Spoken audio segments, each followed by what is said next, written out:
ಸೌಮ್ಯ Satish YouTube ಚಾನಲ್ಗೆ ಸ್ವಾಗತ ಸುಸ್ವಾಗತ. ನನ್ನ ಎಲ್ಲ ಯೂಟ್ಯೂಬ್ ವೀಕ್ಷಕರಿಗಾಗಿ ಈ ದಿನದ ನನ್ನ ಮನದಾಳದ 2 ಮಾತುಗಳೊಂದಿಗೆ ಈ ವಿಡಿಯೋನ ಸ್ಟಾರ್ಟ್ ಮಾಡ್ತಾ ಇದ್ದೀನಿ. ಹೆಣ್ಣಿಗೆ ನಿಜವಾದ ಆಭರಣವೆಂದರೆ ತನ್ನ ಪತಿಯೇ. ಅವರ ಮನಸ್ಸು ನಿಜವಾದ ಬಂಗಾರವಾದರೆ ಅವಳ ಜೀವನವೇ ಬಂಗಾರವಾಗುತ್ತದೆ. ಬೇರೆ ಆಭರಣ ಹೆಣ್ಣಿಗೆ ಬೇಕಿಲ್ಲ ಎನ್ನುತ್ತಾ ಮದುವೆಯ ಬಗ್ಗೆ ಒಂದು ಸಣ್ಣ ಸಾಲನ್ನು ಹೇಳುತ್ತಾ ಈ ದಿನ ನನ್ನ ಸ್ಟೂಡೆಂಟ್ ಮದುವೆಯ ಬ್ಲಾಗ್ನ ನಾನು ಇಲ್ಲಿ ಅಪ್ಲೋಡ್ ಮಾಡ್ತಾ ಇದ್ದೀನಿ.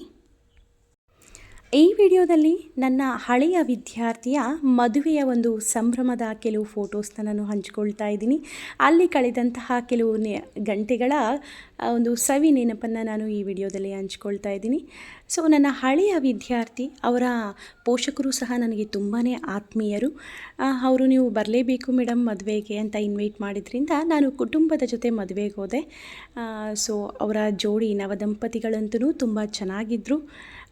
ಅವರ ಈ ಒಂದು ಮದುವೆ ಜರ್ನಿ ಅನ್ನೋದು ಲೈಫ್ ಲಾಂಗ್ ಹ್ಯಾಪಿಯಾಗಿರಲಿ, ಒಬ್ಬರನ್ನ ಒಬ್ಬರು ಅರ್ಥ ಮಾಡಿಕೊಂಡು ಅವರ ಈ ಮದುವೆಯ ಒಂದು ಪ್ರಯಾಣವನ್ನು ಸಾಗಿಸಲಿ ಅಂತ ಕೋರ್ಕೊಳ್ತಾ ಇದ್ದೀನಿ. ಸೊ ಆ ದಿನ ಮದುವೆಗೆ ಹೋಗಿದ್ದೆ.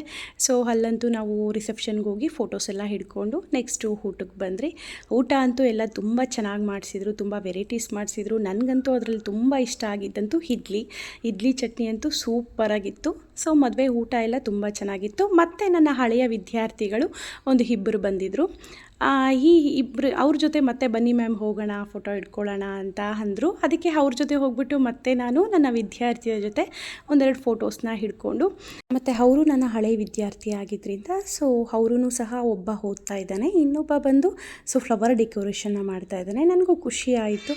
ಏಕೆಂದರೆ ನನ್ನ ವಿದ್ಯಾರ್ಥಿಗಳು ಎಷ್ಟೋ ಜನ ಸಿಕ್ಕಿದಾಗ ಒಂದು ಬಿಸ್ನೆಸ್ಸಲ್ಲೇ ಆಗಿರ್ಬೋದು, ಏನರಲ್ಲೇ ಆಗಿರ್ಬೋದು, ಒಂದು ವೃತ್ತಿಯಲ್ಲಿ ಅವರು ಕಾರ್ಯನಿರ್ವಹಿಸ್ತಾ ಇದ್ದಾರೆ ಅಂದಾಗ ಟೀಚರ್ಗೆ ಅದಕ್ಕಿಂತ ಇನ್ನೊಂದು ಸಂತೋಷ ಏನಿರುತ್ತೆ.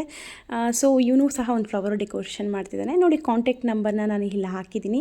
ಸೊ ಯಾರಿಗಾದರೂ ಫ್ಲವರ್ ಡೆಕೋರೇಷನ್ ನೀಡಿದರೆ ಸೊ ನನ್ನ ಸ್ಟೂಡೆಂಟ್ನ ಕಾಂಟ್ಯಾಕ್ಟ್ ಮಾಡಿ, ಇಲ್ಲಿ ಅವನು ಬಿಸ್ನೆಸ್ ಚೆನ್ನಾಗಾಗಲಿ ಅಂತ ನಾನು ಖಂಡಿತ ಕೋರ್ಕೊಳ್ತೀನಿ. ಸೊ ಈಗ ನಾನು ಮದುವೆ ಹೋಗಿರೋದು ಬಂದು ರಕ್ಷಿತಾ ವಿಶ್ವನಾಥ್. ಸೊ ಇವರಿಗೆ ಮದುವೆ ದಿನದ ಶುಭಾಶಯಗಳು. ಇವರ ಒಂದು ಮದುವೆ ಜರ್ನಿ ಸುಗಮವಾಗಿ ಸಾಗಲಿ ಅಂತ ಕೋರ್ಕೊಳ್ತಾ ನೆಕ್ಸ್ಟ್ ನಾವು ಮದುವೆನ ಮುಗಿಸ್ಕೊಂಡು ಮನೆಗೆ ರೀಚ್ ಆದ್ರಿ. ನಾವು ಮನೆಗೆ ರೀಚ್ ಆಗೋಷ್ಟೊಡನೆ ನೈಟ್ 11:30 ಆಗಿತ್ತು. ಸೊ ನೆಕ್ಸ್ಟ್ ಇನ್ನಷ್ಟು ವೀಡಿಯೋಗಳೊಂದಿಗೆ ಮತ್ತೆ ಭೇಟಿ ಆಗೋಣ. ಸೊ ಯಾರೆಲ್ಲ ನನ್ನ ಯೂಟ್ಯೂಬ್ ಚಾನಲ್ನ ಇನ್ನೂ ಸಬ್ಸ್ಕ್ರೈಬ್ ಮಾಡಿಲ್ಲ, ಸೊ ಪ್ಲೀಸ್ ಸಬ್ಸ್ಕ್ರೈಬ್ ಮಾಡಿ, ಶೇರ್ ಮಾಡಿ, ಕಾಮೆಂಟ್ ಮಾಡಿ. ಈ ನನ್ನ ಸಣ್ಣ ಪ್ರಯತ್ನಕ್ಕೆ ನಿಮ್ಮೆಲ್ಲರ ಬೆಂಬಲ ನನಗೆ ಬೇಕು. Thank you for watching.